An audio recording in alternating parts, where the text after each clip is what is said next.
கார்த்திகை தீபம் சீரியலோட ஒரு குட்டி promo review பார்க்கலாங்க. நம்ம சேனலை மறக்காமல் சப்ஸ்கிரைப் பண்ணிவிடுங்க. பக்கத்தில் பெல் ஐக்கான் இருக்கும், அதையும் ப்ரெஸ் பண்ணிவிடுங்க. வாங்க வீடியோக்குள்ளார போகலாம்.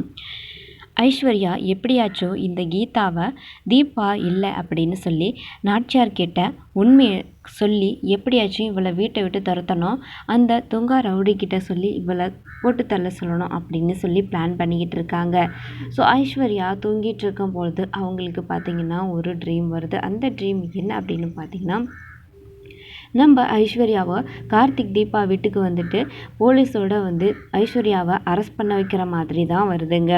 அப்போது நம்ம ஐஸ்வர்யா வீட்டில் இருக்கிறது கீதா இல்லை, அதாவது கீதா தீபா இல்லை அப்படின்ற மாதிரி சொல்கிறாங்க.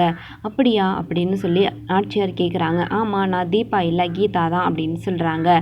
அப்போது நாச்சியாரும் அவங்கள திட்டிக்கிட்டு இருக்கிறாங்க. அந்த டைமில் கரெக்டாக கார்த்திக் தீபாவை கூட்டிக்கிட்டு வீட்டுக்கு வராங்க. ஆமாம், வீட்டில் இருக்கிறது தீபா இல்லை கீதா தான் அப்படின்னு சொல்லி கார்த்திக்கும் தீபாவும் சொல்லிட்டு வராங்க. அப்போது என்னாச்சு தீபா உனக்கு அப்படின்னு சொல்கிறாங்க.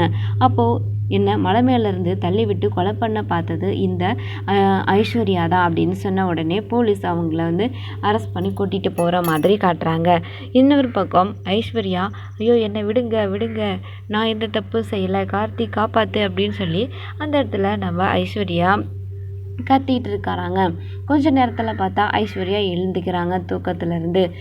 இது கனவா, ஐயோ இது மட்டும் உண்மையாக இருந்துச்சுன்னா நம்ம செத்தோண்டா அப்படின்ற மாதிரி அவங்க ஃபீல் ஒரு மாதிரி ரொம்பவே அப்செட் ஆக ஆரம்பிச்சிடுறாங்க.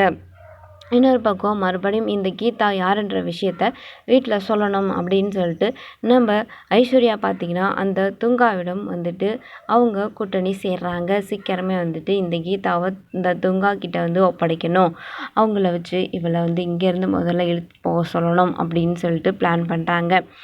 இன்னொரு பக்கம் பார்த்திங்கன்னா ரேடியோவில் தீபாவுடைய பாட்டை கேட்டுட்டு இது தீபாவுடைய குரல் அப்படின்னு சொல்லி அவங்களுடைய ரசிகர் ஒருத்தர் தீபாவை பற்றின உண்மையை சொல்ல வராங்க. ஸோ அது என்ன நடக்க போகுது இதுக்கப்புறன்றதை நம்ம வெயிட் பண்ணி பார்க்கலாங்க. தேங்க்ஸ் ஃபார் வாட்சிங்.